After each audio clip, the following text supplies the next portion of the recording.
Halo semuanya guys, kembali lagi sama gue Aldo di Detektif Aldo. Dan di video kali ini gue mau ngebahas soal masalah yang mungkin bisa terjadi di kita, tapi sudah terjadi di Swedia. Yaitu soal masalah gimana masyarakat di sana itu udah susah banget yang namanya transaksi dimanapun dengan uang tunai alias cash. Kayak kemarin ada ibu-ibu mau beli roti di toko roti, yang akhirnya diboykot itu kan. Kan di Indonesia rame banget tuh ya, karena nggak bisa bayar pakai cash, aneh banget kan. Kalau di sini mungkin ya langsung diprotes dan jadi pembelajaran juga mungkin buat si outlet. Gua nggak tahu dia berbenah atau enggak. Tapi kalau di Swedia ini tuh udah jadi kesulitan yang biasa aja sebenarnya bagi para masyarakatnya. Terutama yang udah pada tua-tua dan nggak terlalu melek teknologi. Karena di Swedia itu udah hampir sepenuhnya cashless dan semuanya serba digital dan kartu. Makanya ini jadi hal yang menarik untuk dibahas. Apakah memang transaksi cashless sepenuhnya itu baik atau enggak untuk masyarakat dan negaranya. Karena kan rupiah itu alat pembayaran yang sah sebenarnya. Masa fisiknya nggak diterima? Itu kan aneh menurut gua. Nah, kalau kita ngomongin cara pembayaran yang mulai digital semua dan banyak yang malah bertentangan, ini tuh berkebalikan sama operasional bisnis yang seharusnya memang didigitalisasi semua untuk memudahkan pendataan dan administrasinya. Makanya di sini gue mau memperkenalkan Odoo, software bisnis yang justru bisa menyesuaikan kebutuhan kalian tanpa proses yang ribet atau sulit.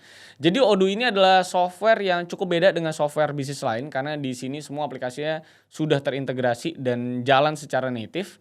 Sudah ada 70 lebih dan kalian cukup bayar satu harga langganan aja tanpa perlu tambah biaya per aplikasinya.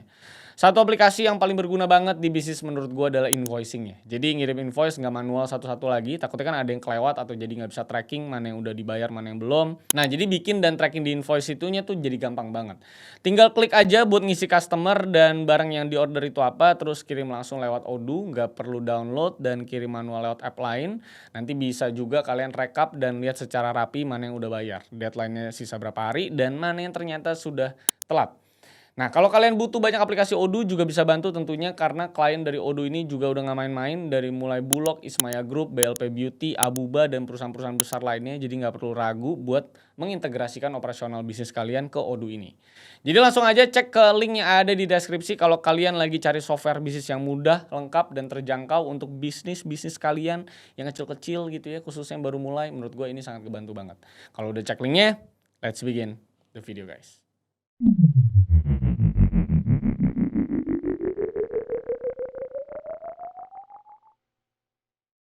I lost myself. I waited still. Ya, sebagai salah satu orang di Jakarta yang masih dan akan terus megang cash dan pakai cash untuk bayar banyak hal ya. Sepertinya gue memang akan pusing kalau misalnya hidup di Swedia. Jujur gak apa-apa lu mau bilang mungkin saya tuh kolot gitu, tapi menurut gua uang tunai itu salah satu cara pembayaran yang nikmat aja gitu. Ada rasa transaksinya mungkin ya, bukan cuman klik-klik di HP doang terus saldo dulu hilang gitu kan. Oke, ini mungkin kalau kita sebagai orang yang lihat fenomena cashless ini mungkin kan kita juga ada e-wallet, ada m-banking, ada ini ada itu ya. Dan mungkin rasanya jadi kurang signifikan fenomena ini. Tapi kalau kita lihat cukup jauh ke belakang, fenomena dari negara Swedia yang jadi cashless ini tuh udah ada sejak bertahun-tahun lalu. Bahkan sejak tahun 2012 itu udah mulai ada pergerakannya dan semuanya itu cukup didukung sama pemerintahnya. Dan bahkan ada beberapa konspirasi juga di balik fenomena ini. Karena di balik layar per cashlessan ini, ada juga fenomena tanam chip NFC di kulit yang dipakai untuk melakukan transaksi dan juga beberapa hal lain. Dan ini juga jadi salah satu konspirasi lah yang bisa dibilang mungkin lu pada banyak tahu dan katanya jadi tanda iblis gitu kan. Tapi kalau kita ngomongin fenomena cashless yang dulu secara garis besar, mungkin kalau di Indonesia di kota-kota besar itu tahun 2012-an masih sekedar mesin EDC doang yang udah marak dan umum dipakai. Jadi pakai debit gitu ya. Tapi keadaannya berbeda dengan Swedia karena di tahun 2012 itu orang Swedia tuh udah mulai memperkenalkan yang namanya aplikasi finansial personal yang cukup merevolusi cara orang Swedia tuh bertransaksi. Aplikasinya namanya adalah Tink. Ini aplikasi yang dibuat dan didiriin di Stockholm, Swedia yang kegunaannya adalah untuk nge-track pengeluaran, bayar tagihan, transfer duit. Ya mungkin kurang lebih kalau dengan apa yang ada di kita sekarang ya e-wallet lah kasarnya. Jadi aplikasi-aplikasi dari perusahaan-perusahaan fintech alias financial technology ini tuh udah mulai meluas di Swedia tahun 2012. Terutama selain daripada Tink itu juga ada yang namanya Swish, aplikasi pembayaran real time yang dibuat beberapa bank besar di tahun tersebut. Dan kalau Tink itu sekarang udah jadi perusahaan yang fokus ke B2B dan lebih mengurusi keperluan-keperluan di belakang layar banyak perusahaan, sedangkan si aplikasi Swish ini benar-benar dipakai sampai saat ini sama rakyatnya. Dan kalau ngomongin seberapa besarnya aplikasi Swish di Swedia pun, lebih dari 80% orang Swedia itu masih pakai aplikasi ini buat ngirim duit dan segala apapun transaksinya. Oke, mungkin kita sebagai masyarakat Indonesia cukup bingung kenapa Swedia itu bisa jadi negara yang super cashless. Apa-apa tap pakai card, apa-apa tap pakai NFC handphone. Tapi di sini gue coba jabarin kenapanya. Pertama-tama secara jumlah populasinya pun Swedia itu sampai sekarang cuma sekitar 3-4% jumlah total penduduk yang ada di Indonesia nih. Yang di sana itu cuma ada 10 jutaan penduduk doang. Sedangkan kalau ngomong Indonesia, sekarang kita itu udah mau 300 juta orang. Dan terlebih masyarakat kita secara sosial ekonomi itu bisa dibilang belum sepenuhnya merata. Abis dari Gresik gue ngeliat sih emang bener-bener kagak rata gitu ya. Udah gitu dari sisi geografisnya pun negara kita tuh bentuknya kepulauan. Yang udah mah terpisah-pisah antar pulau, udah gitu sejauh ini kan secara de facto pun masih sentralnya di Pulau Jawa. Lebih dari setengah tuh tinggal juga di Jawa. Jadi bisa dibayangkan seberapa sentralnya dan sempitnya Pulau Jawa ini. Sedangkan kalau kita lihat ke Swedia, mereka itu ada di satu daratan yang sama, penduduknya juga cukup merata di daratan Swedia tersebut, dan dari sisi fasilitasnya pun pemerintah sangat mendukung terbentuknya budaya cashless ini. Jadi semuanya tuh merata sosialisasinya. Dari sisi teknologi terutama dalam cara bertransaksinya. Semua orang bisa akses, kalau di Indo pun kan mungkin yang paling update pasti Pulau Jawa lagi, ya kan? Pasti itu. Jadi lu bayangin aja ya, di tahun 2000-an belasan gitu ya, di mana orang-orang itu paling banter cuman pakai kartu debit dan kartu kredit buat transaksi, tiba-tiba ada teknologi yang dimana orang-orang itu jadi bisa bayar sesuatu tanpa harus mengeluarkan dompetnya. Dan cuman butuh handphonenya. Buka aplikasi dan tap handphonenya ke mesin pembayaran. Sangat simpel dan mudah. Bayangin aja seberapa banyak yang dimudahkan dengan cara pembayaran atau transaksi yang kayak gitu. Antrian jadi lancar karena kasir nggak perlu nyari kembalian. Karyawan atau yang punya bisnis juga nggak perlu bingung mecahin nominal dan nukerin receh buat kembalian. Dan yang paling penting semuanya itu digital. Jadi mudah sekali, canggih sekali, dan yang terpenting adalah simplicity yang sangat-sangat dikedepankan. Nah sedangkan ya di satu sisi ini tuh kan jadi bumerang sebenarnya buat beberapa kaum masyarakat di Swedia. Karena walaupun pembayaran dengan tap NFC ini cepat dan juga simple, tapi tetap aja justru yang simple dan cepat ini itu malah jadi kesulitan dan memperlambat proses pembayaran. Untuk khususnya kaum generasi tua yang sebenarnya di barat sana itu nggak semuanya melek teknologi. Terutama dari sisi payment app ini yang tergolong mungkin malah jadi ngeribetin mereka. Karena pertama pasti banyak yang bertanya-tanya how this and that work gitu kan teknologinya, mereka mungkin juga udah gak keep up gitu sama teknologinya, dan ya mereka akhirnya jadi kesulitan gitu orang-orang tua ini. Bahkan di Swedia itu sempat ada pergerakan yang namanya Kontantum Proret alias protes uang tunai, lo bayangin. Mereka tuh protes di sana tuh hal-hal yang kayak gini gitu kan, sedangkan kita enggak gitu kan. Karena sekali lagi ya, ada masyarakat yang tidak setuju memang terhadap transaksi all cashless kayak yang terjadi di Swedia sampai saat ini. Yang jadi alasan utama dari pergerakan ini juga adalah karena masalah pencurian identitas. Terus naiknya nilai hutang konsumen dan juga cyber attack yang sudah jelas bisa terjadi karena semuanya digital. Wajah dari pergerakan ini tuh orang tua pastinya, namanya Bjorn Eriksson. Seorang mantan presiden Interpol asal Swedia yang cukup kesel karena menurut dia banyak banget orang yang dirugiin dari masalah dan kebijakan ini. Sesimpel orang-orang yang nggak punya rekening atau nggak bisa punya rekening di bank. Mereka itu kan banyak yang jadi kesulitan karena masalah ini, nggak bisa bayar gitu kan. Dari mulai generasi tua yang nggak keep up juga dengan teknologi memang. Tentunya juga ada mantan narapidana di sana yang mungkin nggak bisa bikin rekening. Turis yang mungkin tidak punya akun e-wallet Swedia. Imigran, dan pokoknya orang-orang yang tidak punya aplikasi mayoritas itu kan akhirnya jadi dirugikan. Karena kalau kita keluar negeri kan kepikiran kita adalah pasti nuker duit dulu. Nah di sana kagak bisa. Terlebih kalau memang orang-orang tersebut memang dalam kondisi juga memang sesulit itu, bahkan mungkin tidak punya duit untuk beli smartphone, untuk download dan bikin akun. Ya memang itu adalah kenyataannya juga bisa dibilang ya. Karena nggak sedikit juga kekurangan dari payment yang full digital kayak gini.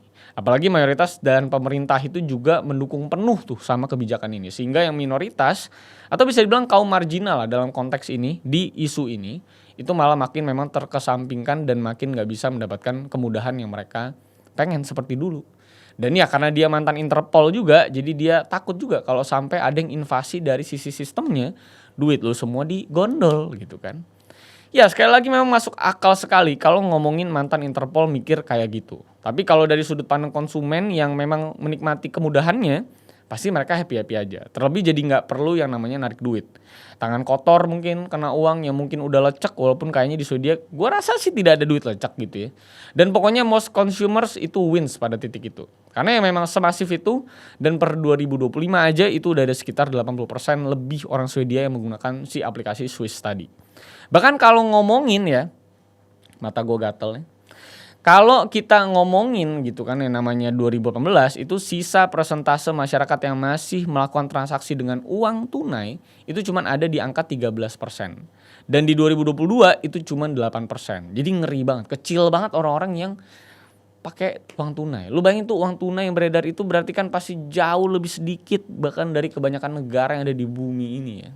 Dan walaupun ini mungkin bukan jadi masalah besar buat mayoritas orang, tapi ini tuh jadi micro problem yang benar-benar perintilan lah bisa dibilang. Contohnya kayak dari kasusnya Presiden Organisasi Pensiunan Nasional Swedia, yang dimana si orang yang bernama Kristina Thalberg ini tuh kesusahan untuk bahkan ke toilet umum yang berbayar. Karena bahkan banyak toilet di sana yang nggak nerima uang tunai buat pembayaran toilet, lu bayangin. Bayangin ya, lu lagi di tempat umum mungkin HP lu mati ya, karena iPhone mungkin udah 3 tahun 4 tahun baterai udah cepet habis, terus lu kebelet berak gitu kan, terus dia nggak bisa dibayar pakai uang cash, pusing kepala kita semua ya. Makanya ini tuh jadi masalah yang cukup mikro, mungkin gak jadi masalah besar banget, tapi lebih ke masalah mikro untuk beberapa kaum yang masih dependent atau terbiasa dengan yang namanya uang tunai, yang contohnya adalah generasi tua-tua tadi, baby boomer atau mungkin millennials mungkin. Dan selain daripada banyak WC umumnya yang memang nggak terima uang tunai lagi, yang jadi masalah lain juga adalah dari sisi pertokoan yang nggak nerima uang tunai juga. Kurang lebih sama kayak toko roti di Indonesia yang akhir tahun kemarin itu sempat rame karena nggak nerima uang rupiah tunai juga. Cuman perkara mau beli roti maksud gue. Oke, tapi kalau itu masalahnya mungkin lebih karena pemerataan teknologi ke generasi tua yang gak terlalu tersampaikan dan bisa terbilang masalah yang mikro. Yang jadi masalah selanjutnya itu memang adalah dari sisi makronya, yang dimana negara yang tadinya ada di peringkat atas negara teraman malah jadi negara yang punya tingkat kriminalitas cukup tinggi. Karena walaupun mungkin secara aplikasi dari sistem keuangan di Swedia itu udah sangat canggih dan quote unquote mungkin aman banget, tapi yang jadi celah itu sekali lagi bukan dari sistemnya yang mudah dijebol, tapi lebih dari kepengetahuan masyarakatnya terkait fraud atau penipuan yang sering terjadi. Mayoritasnya itu terjadi karena SMS atau mungkin pesan scam yang mengimitasi pesan asli dari pihak bank ataupun dari pemerintah. Makanya banyak kasus kemarin di BCA di mana banyak duit-duit yang hilang hanya karena ngeklik link-link gitu kan. Jadi sama tuh kayak Indonesia gitu. Di sana pun masih ada banyak yang namanya kiriman-kiriman link phishing yang linknya itu berpura-pura jadi link bank aslinya atau jadi link official suatu instansi. Padahal pada kenyataannya pas diklik ya tentunya lu jadi ngisi data KTP lah, data bank lah, nama orang tua lu, dan tiba-tiba duit lu ludes dan lu akhirnya nyalain banknya padahal lu yang ngeklik link phishing.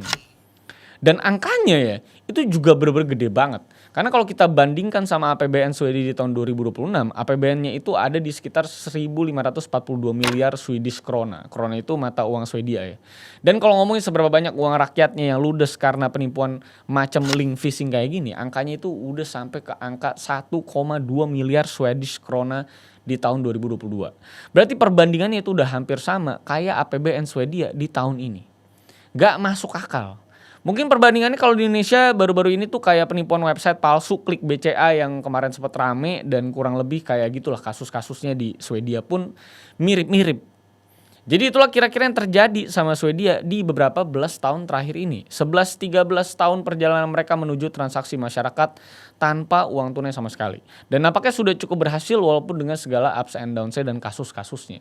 Gue sih cukup yakin kalau Indonesia atau mayoritas negara yang berkembang pun akan kesana pasti arahnya. Walaupun kalau ngomongin seberapa ratanya di setiap daerah pasti akan lama gitu ya. Nggak kayak Swedia yang memang disupport dan fasilitasnya juga ada dan memang karena negara maju. Ekspektasinya Swedia itu akan totally cashless katanya memang di tahun 2025. Cuman karena sekarang udah 2026 dan masih ada sekitar 10% ke bawah masyarakat yang belum cashless, nampaknya akan ada pemunduran sampai sekitar tahun 2030-an nanti. Jadi kita lihat aja, gue nggak tahu pemunduran ini juga kan bayar WC juga nggak bisa pakai duit tunai. Jadi gue bingung juga ya mereka tuh sebenarnya sekarang pakai gimana gitu. Tapi setelah gue intinya kemarin ke Gresik, gue tahu banget bahwa uang cash masih sangat berarti di sana ya. Karena kalau di Jakarta gue mau bayar apapun nggak bisa pakai duit cash. Gue bingung, padahal itu adalah alat tukar yang sah itu ya untuk membeli barang atau menukar barang gitu ya. Tapi di sini malah kadang-kadang ditolak, gue juga bingung. Jadi buat apa itu dicetak duitnya kalau kita nggak bisa pakai duitnya buat belanja? Karena semuanya rata-rata jadi cashless. Untuk roti yang kemarin kayaknya gue kemarin beli di luar kota sih bisa pakai cash ya. Mungkin dia sudah tobat gitu kan. Tapi itulah dia, kasus di negara maju model-modelnya kayak gini nih. Ya, Skandinavia. Nah, problemnya yang santuy-santuy kayak gini. Kalau di kita kan enggak. Maksud gue dia cashless aja dia ribut gitu kan. Kalau kita lebih berat daripada itu. Kita nyari cashnya, dia cashlessnya maksudnya nggak punya duit gitu ya, bukan transaksinya ya. Tapi itu dia kasus di Swedia. Semoga bisa menjadi pengetahuan baru untuk kalian semua. Kalau kalian ada hal baru yang bisa kita bahas selanjutnya, silahkan drop di kolom komentar. Terima kasih yang sudah menonton sampai akhir. Sampai jumpa semuanya di video-video berikutnya. Masih banyak hal yang bisa kita bahas. So see you on the next video guys.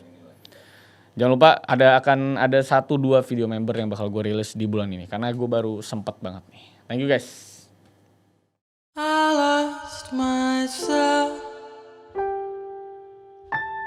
I waited still